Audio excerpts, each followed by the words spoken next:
প্রিয় পাঠক, গল্প নিয়ে গল্প চ্যানেলে আপনাকে স্বাগতম। আজকের পর্বে আমরা যে গল্পটি পড়ব তার নাম সালাম সাহেবের পাপ। লিখেছেন জনপ্রিয় কথাসাহিত্যিক হুমায়ুন আহমেদ। প্রতিবারের মতো গল্প শেষে এবারও থাকছে গল্প নিয়ে সামান্য আলোচনা শুনতে, তাই শেষ পর্যন্ত আমাদের সঙ্গেই থাকুন। শুরু করছি গল্প সালাম সাহেবের পাপ। মিসির আলি আমার দিকে খানিকটা ঝুঁকে এসে বললেন, অবসেশন শব্দটার বাংলা কি বলুন তো? আমি খানিকটা ধাঁধায় পড়ে গেলাম। চট করে মাথায় কিছু আসছে না। তাই তো, অবসেশনের ঠিক বাংলাটা কি? মিসির আলি মিটিমিটি হাসছেন। সচরাচর তাকে হাসতে দেখা যায় না। তার হাসি দেখে ভালো লাগছে। বেচারা দীর্ঘদিন রোগ ভোগ করে কাহিল হয়ে আছেন। 15 দিন পর গতকাল প্রথম শিং মাছের ঝোল দিয়ে ভাত খেয়েছেন। আমি গিয়েছি রোগী দেখতে। মিসির আলি আবারও বললেন, অবসেশনের বাংলা বলতে পারছেন না, তাই না? আমি বললাম, মাথায় আসছে, মুখে আসছে না। মিসির আলি বললেন, ইংরেজি অনেক শব্দ আছে যার ঠিক বাংলা নেই, আবার অনেক বাংলা শব্দও আছে যার ইংরেজি হয় না।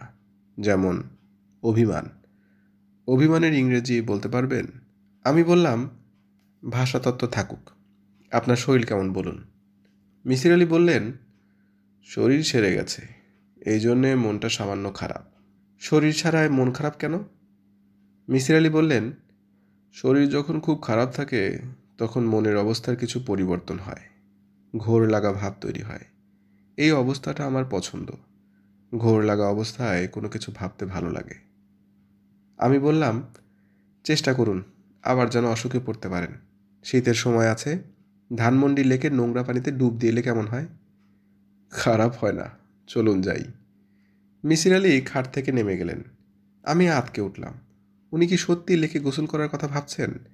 মিসির আলি জাতীয় মানুষরা উদ্ভট কর্মকাণ্ড পছন্দ করে। আমি বললাম, যাচ্ছেন কোথায়?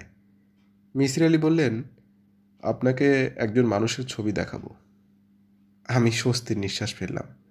মিসির আলি বললেন, আপনি কি ভেবেছিলেন লেকে গোসল করার জন্য টাওয়েল আনতে যাচ্ছি? আপনাকে দ্রুত খাট থেকে নামতে দেখে সেরকমই ভেবেছি। আমি খুবই সাধারণ মানুষ, অ্যাকসেন্ট্রিক কেউ না। আমি একজন অ্যাকসেন্ট্রিক মানুষের ছবি আপনাকে দেখাবো। ভালো কথা, অ্যাকসেন্ট্রিক শব্দটার বাংলা বলুন তো। আমার হাতে একজন বুড়ো মানুষের সাদা কালো ছবি। মাথা ভর্তি আইনস্টাইনের মতো চুল, সব চুল সাদা, বড় বড় চোখ। তিনি ভুরু কুঁচকে তাকিয়ে আছেন। মিসির আলি বললেন, ছবি দেখে লোকটাকে কেমন মনে হচ্ছে? ভালো মানুষ মনে হচ্ছে। ভালো মানুষ মনে হচ্ছে কেন? চোখ বড় সেই জন্যে? সরু চোখের মানুষরা ভালো হয় না? সব জাপানি কি খারাপ? আমি বললাম, আপনার সঙ্গে কূটতর্কে যেতে চাচ্ছি না, কি বলবেন বলুন। মিসির আলি বললেন, ভদ্রলোকের নাম মোহাম্মদ সালাম। কৃষি ব্যাংকে কাজ করতেন, এখন রিটায়ার করেছেন। অতি ভালো মানুষ। 2 ছেলে 1 মেয়ে এবং স্ত্রী নিয়ে সুখী সংসার। তার বড় ছেলেটি ভালো রবীন্দ্রসঙ্গীত গায়। ভদ্রলোকের ছবি নিয়ে ঘুরছেন কেন? একটু আগে অবসেশন শব্দটা নিয়ে কথা বললাম না? ওই ভদ্রলোকের একটা ভয়াবহ অবসেশন আছে। যখন আমি অসুখে পড়েছিলাম তখন ভদ্রলোকের অবসেশনটা নিয়েই ভেবেছি। তার অবসেশনের গল্পটা শুনবেন? শোনার মতো হলে শুনতে পারি। শোনার মতো তো বটেই, তবে ছোট্ট সমস্যা আছে। কি সমস্যা? ভদ্রলোকের গল্প শুনলে তার অবসেশন আপনার মাথার ভিতর ঢুকে যেতে পারে। তার ফল শুভ হবে না। গল্পটা বলুন। মিসির আলি বললেন, চা বানিয়ে আনি, চা খেতে খেতে বলি। আপনি খাটে পা উঠিয়ে আরাম করে বসুন। আমি আরাম করে বসেছি, চা খাচ্ছি। রাত 9টার মতো বাজে। বাইরে বৃষ্টি হচ্ছে। মিসির আলি খাটে হেলান দিয়ে গল্প বলছেন। মোহাম্মদ সালাম সাহেব এরকম এক বর্ষার রাতে বাড়ির সবাইকে নিয়ে টিভিতে কি একটা নাটক দেখছিলেন। হাসির কোনো নাটক। সবাই হাসছে, তিনিও হাসছেন। নাটকের মাঝখানে হঠাৎ তিনি উঠে বারান্দায় চলে গেলেন। বেশ কিছুক্ষণ হলেও ফিরছেন না। তার স্ত্রী, ওনার নাম মহল, স্বামীর সন্ধানে বারান্দায় এসে দেখেন ভদ্রলোক বেতের চেয়ারে পাথরের মূর্তির মতো বসে আছেন। মহল বললেন, কি হয়েছে, নাটক দেখবে না? সালাম সাহেব জবাব দিলেন না।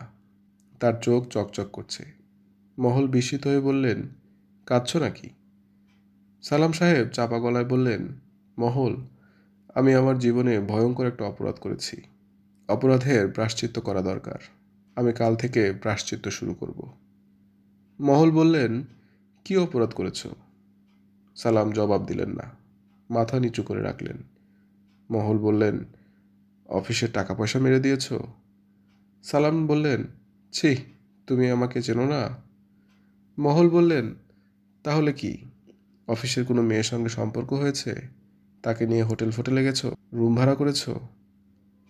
সালাম সাহেব বললেন, ছি ছি ছি।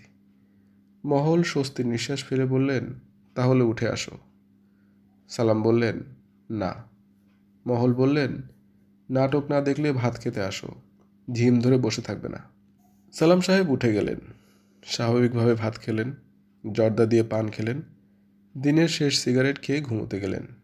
মাঝরাতে মহলের ঘুম ভেঙে গেল। তিনি অবাক হয়ে দেখলেন, সালাম শোবার ঘরের কাঠের চেয়ারে জবুথবু হয়ে বসে আছেন। মহল বললেন, এই, কি হয়েছে? সালাম বললেন, কিছু না। চেয়ারে বসে আছো কেন? ঘুম আসছে না। ঘুম আসছে না কেন? পাপটা মাথায় ঘুরছে। ভয়ঙ্কর একটা পাপ করেছি মহল। মহল বললেন, খুন করেছ কাউকে? সালাম বিস্মিত হয়ে বললেন, আমি খুন করব মানে? কাকে খুন করব? মহল বললেন, পাপটা তাহলে কি? বলো আমাকে। সালাম মাথা নিচু করে রইলেন, কিছু বললেন না। মহল বললেন, ঘুমের ওষুধ দেই, খেয়ে ঘুমাও। সালাম বললেন, দাও। তিনি দুটো ঘুমের ট্যাবলেট খেয়েও সারা রাত জেগে বসে রইলেন। তার সমস্যা সে রাত থেকেই শুরু হলো। চাকরি শেষ হওয়ার আগেই রিটায়ারমেন্টে চলে গেলেন। আলাদা ঘরে বাস করতে লাগলেন। সারা দিন একা একা থাকেন, কারোর সঙ্গে কথা বলেন না, রাতে ঘুমান না। তাকে বড় বড় সাইকিয়াট্রিস্ট দেখানো হলো। সাইকিয়াট্রিস্টরা রোগ ধরতে পারলেন। রোগের নাম অ্যাকিউট অবসেশন। কোনো একটা বিষয় মাথার ভেতরে গভীরভাবে গেঁথে গেছে। এই রোগ সারাতে হলে পাপটা কি তা জানতে হবে। সালাম সাহেব এই ব্যাপারে কিছুই বলবেন না। তার স্ত্রী নানাভাবে চেষ্টা করলেন, যেমন, শোনো, তুমি কি বাসার কাজের মেয়ের সঙ্গে কিছু করেছো? করে থাকলে বলো, আমি কিছু মনে করব না। ছি মহল, ছি, আমি কি এত ছোট? অফিসের গাড়ি নিয়ে আসার সময় গাড়ির ড্রাইভার কাউকে চাপা দিয়ে মেরে ফেলেছে? না। আচ্ছা শোনো, তুমি কি সমকামী? এই নিয়ে কোনো সমস্যা? মহল, তুমি আমাকে নিয়ে এত নোংরা চিন্তা কিভাবে করছো? এই পর্যায়ে সালাম সাহেবের স্ত্রী আমার কাছে কেঁদে পড়লেন। তার ধারণা, আমি কথা বললেই সব ঠিক হয়ে যাবে। তিনি ভদ্রলোককে নিয়ে আমার বাসায় উপস্থিত হলেন। সুস্থ স্বাভাবিক মানুষ, সাধারণ কথাবার্তা। আমি তাকে চা খেতে দিলাম। তিনি আগ্রহ নিয়ে চা খেলেন। আমি বললাম, ভাই, পাপের ডেফিনেশন কি? কোনটাকে আপনি পাপ ভাবেন? তিনি বললেন, যেটা ইমোরাল সেটাই পাপ। আমি বললাম, সময়ের সঙ্গে সঙ্গে মোরালিটি বদলায়। একটা সময় ছিল যখন বিবাহ নামের ইনস্টিটিউশন তৈরি হয়নি। তখন যে কোনো ছেলে মেয়ে যে কোনো মেয়ের সঙ্গে ঘুমোতে পারত। কেউ বিষয়টাকে ইমোরাল ভাবত না, এখন ভাবে। সালাম সাহেব বললেন, আপনার কথা বুঝতে পারছি। আমি বললাম, আপনি কি কোনো ইমোরাল কাজ করেছেন? তিনি বললেন, জি না, তবে তার চেয়ে অনেক বড় পাপ করেছি। সেটা কি আপনি বলবেন না? জি না। আপনার কারণে আপনার স্ত্রী কষ্ট পাচ্ছেন, আপনার বাচ্চারা কষ্ট পাচ্ছে। এটাকে কি আপনার পাপ বলে মনে হয়? সালাম সাহেব বললেন, জি পাপ, তবে আমি যে পাপ করেছি তার চেয়ে অনেক ছোট পাপ। এখন পাপের প্রায়শ্চিত্ত করছেন? জি। যেদিন প্রায়শ্চিত্ত শেষ হবে সেদিন আমি স্বাভাবিক হয়ে যাব। আমি আল্লাহ পাকের কাছে ক্ষমা চাচ্ছি। তিনি কি ক্ষমা করবেন? বুঝতে পারছি না। যে ভয়ঙ্কর পাপ করেছি ক্ষমা পাওয়ার কথা না, তারপরেও তিনি রহমানুর রাহিম। সালাম সাহেব এক পর্যায়ে স্ত্রী পুত্র কন্যা ছেড়ে গ্রামের বাড়ি চলে গেলেন। সকাল থেকে গভীর রাত পর্যন্ত বাড়ির সামনের কাঁঠাল গাছের নিচে পাটি পেতে বসে থাকেন। খাওয়া দাওয়া প্রায় বন্ধ। মিসির আলি বললেন, গল্প শেষ। আমি অবাক হয়ে বললাম, গল্প শেষ মানে? সালাম সাহেবের কি হলো? উনি পাপটা কি করেছেন বলবেন না? মিসির আলি হাই তুলতে তুলতে বললেন, সালাম সাহেবের বিষয়ে আমি কিছু জানি না, তবে পাপটা কি সেটা মনে হয় জানি। অসুস্থ অবস্থায় যখন বিছানায় পড়েছিলাম তখন চিন্তা করে বের করেছি। আমি বললাম, বলুন শুনি। মিসির আলি বললেন, আমি গল্পের শুরুতেই বলেছিলাম সালাম সাহেবের গল্পটা না শোনা ভালো। শুনলে এই গল্প মাথায় ঢুকে যাবে। এখন তাই হয়েছে। গল্পটা আপনার মাথায় ঢুকে গেছে। এই গল্প মাথায় নিয়ে আপনাকে বেঁচে থাকতে হবে। অসংখ্যবার আপনার মনে হবে সালাম সাহেব পাপটা কি করেছিলেন। উত্তর পাবেন না। আমি বললাম, আপনি সত্যি বলবেন না? মিসির আলি গম্ভীর গলায় বললেন, না। প্রিয় পাঠক, এতক্ষণ আপনি শুনলেন জনপ্রিয় কথাসাহিত্যিক হুমায়ুন আহমেদ রচিত গল্প সালাম সাহেবের পাপ। গল্পের এন্ডিং পাঠকের হাতে ছেড়ে দেওয়ার কারণে পাঠক সমাজের কাছে আলাদা এক ধরনের কুখ্যাতি রয়েছে হুমায়ুন আহমেদের। তার অধিকাংশ বইয়ের শেষটুকু তিনি এমনভাবে লেখেন যে পড়ার পর রবীন্দ্রনাথের ছোট গল্প সম্পর্কিত সেই বিখ্যাত উক্তিটি মনে পড়ে যায়। অন্তরে অতৃপ্তি রবে, সাঙ্গ করি মনে হবে, শেষ হইয়াও হইল না শেষ। সত্যি হুমায়ুন আহমেদের অধিকাংশ উপন্যাস পড়ার পর আমার মনে ঠিক এই অনুভূতিই জন্মায়। মনে হয় তারপর তারপর কি হলো? কিন্তু সেই উত্তর মেলে কই। অবশ্য সালাম সাহেবের পাপ গল্পে তিনি একদম শুরুতেই বলে নিয়েছিলেন এই গল্পের শেষ কিন্তু জানা যাবে না। একটা সাবধান বাণীও দিয়েছিলেন। বলেছিলেন এই গল্প শুনলে সালাম সাহেবের অবসেশন পাঠকের মধ্যে ঢুকে যাবে আর এর ফল শুভ হবে না। কিন্তু তারপরেও আমরা পাঠকেরা তো নাছোড়বান্দা, গল্প শুনেই ছাড়ব। আর ফলাফল কি? ফলাফল হলো আমরা চিন্তা করতে শুরু করব সালাম সাহেবের পাপটা আসলে কি। সালাম সাহেবের দিকে নজর দেয়া যাক। কৃষি ব্যাংকের একজন কর্মকর্তা, মাথা ভর্তি আইনস্টাইনের মতো সাদা চুল, চোখ বড় বড়, মিসির আলির ভাষায় অতি ভালো মানুষ। এক রাতে টিভিতে হাসির নাটক দেখতে দেখতে হুট করে উঠে গিয়ে বারান্দায় ঝিম মেরে বসে পড়লেন। তার স্ত্রী যখন তাকে জিজ্ঞেস করলেন তিনি এমন করে বসে রয়েছেন কেন, উত্তরে তিনি বললেন তিনি একটি ভয়ঙ্কর অপরাধ করেছেন। প্রিয় পাঠক, এখানে একটা বিষয় লক্ষ্য করি। প্রথমবার সালাম সাহেব কিন্তু অপরাধ শব্দটা ব্যবহার করেছিলেন, পাপ নয়। অপরাধ আর পাপের মধ্যে যে একটা সূক্ষ্ম পার্থক্য রয়েছে তা হয়তো লেখক হুমায়ুন আহমেদ প্রথমে অনুধাবন করতে পারেননি। পরে গল্প যখন সামনে অগ্রসর হলো তখন তিনি সেটা কারেকশন করে নিয়ে সালাম সাহেবের মুখ দিয়ে বলালেন তিনি একটি ভয়ঙ্কর পাপ করেছেন। এই ব্যাপারটা নিয়ে পরে আলোচনা করব। এবারে অন্যদিকে নজর দেই। সালাম সাহেবের পাপ বিষয়ক এই স্বীকারোক্তির পর তার স্ত্রী তাকে নানানভাবে জেরা করলেন। অফিসের টাকা চুরি করেছেন কিনা, অফিস থেকে ফেরার পথে গাড়ি চাপা দিয়ে কাউকে খুন করেছেন কিনা, কাজের মেয়ের সাথে কিছু করেছেন কিনা, কিংবা অফিসের কোনো মেয়েকে নিয়ে হোটেলে গেছেন কিনা, ইত্যাদি ইত্যাদি। খেয়াল করলে দেখা যাবে এই সবই আসলে অপরাধ, পাপ নয়। পাপ তাহলে কি? মিসির আলি জিজ্ঞেস করলেন, ভাই পাপের ডেফিনেশন কি? উত্তরে সালাম সাহেব জানালেন যা ইমোরাল তাই পাপ। মিসির আলি যুক্তি দিলেন, একটা সময় বিয়ে নামক কোনো জিনিস ছিল না, অবাধে ছেলে মেয়ে থাকতে পারত, সেটাকে তখন ইমোরাল ভাবা হতো না, এখন ভাবা হয়। অর্থাৎ সময়ের সাথে সাথে মরালিটি বদলায়। তারপর সালাম সাহেবকে তিনি জিজ্ঞেস করলেন, আপনি কি কোনো ইমোরাল কাজ করেছেন? এই উত্তরটা সালাম সাহেবের পাপ বোঝার জন্যে খুবই গুরুত্বপূর্ণ। সালাম সাহেব এখানে উত্তর দিয়েছিলেন, জি না, তবে তার চেয়েও অনেক বড় পাপ করেছি। লক্ষ্য করা যাক, সালাম সাহেব নিজেই বলছেন যা ইমোরাল তাই পাপ। আবার তিনিই বলছেন তিনি কোনো ইমোরাল কাজ করেননি, কিন্তু ভয়ঙ্কর পাপ করেছেন। তাহলে তার পাপটা আসলে কি? অপরাধ আর পাপকে আমরা অনেক সময় গুলিয়ে ফেলি। এমন অনেক কাজ আছে যা পাপ বলে স্বীকৃত কিন্তু অপরাধ হিসেবে স্বীকৃত নয়।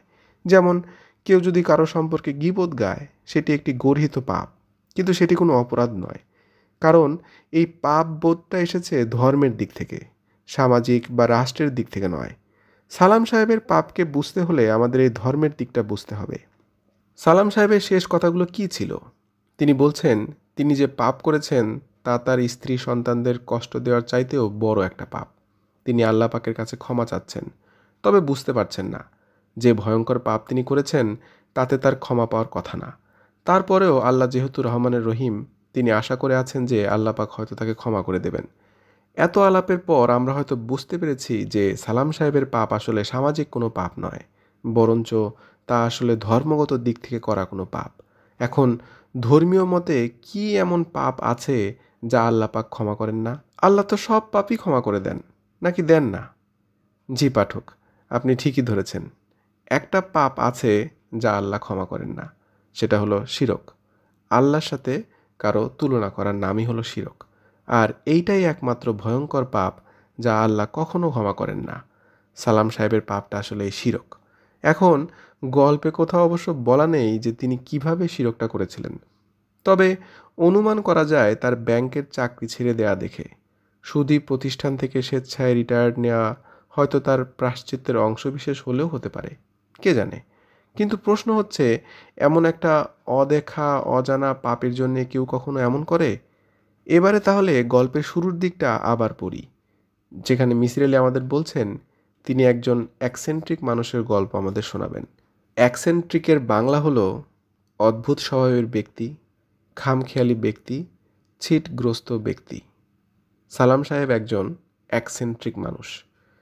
যাই হোক, কথাসাহিত্যিক শাহাদুজ্জামানের একটি বিখ্যাত গল্প আছে, নাম কতিপয় ভাবুক। গল্পের শুরুতে শাহাদুজ্জামান আমাদের জানান মানুষকে নাকি সবচেয়ে সুন্দর দেখায় যখন সে ভাবে। সালাম সাহেবের পাপ গল্প পড়ার পর আমরা ভাবতে থাকি, সত্যি তো, সালাম সাহেবের পাপটা আসলে কি? এই যে লেখক হুমায়ুন আহমেদ আমাদেরকে একটা ভাবনার অবকাশ সৃষ্টি করে দিলেন, আমরা যে ভাবতে লাগলাম এবং আমাদেরকে যে সুন্দর দেখাতে লাগলো, এই কারণে তিনি অবশ্যই একটি ধন্যবাদ পাবেন। লেখককে ধন্যবাদ। সবাইকে শুভকামনা জানিয়ে আজকের মতো বিদায় নিচ্ছি। সবাই ভালো থাকবেন, সুস্থ থাকবেন। কথা হবে পরবর্তী কোনো গল্পে। ধন্যবাদ।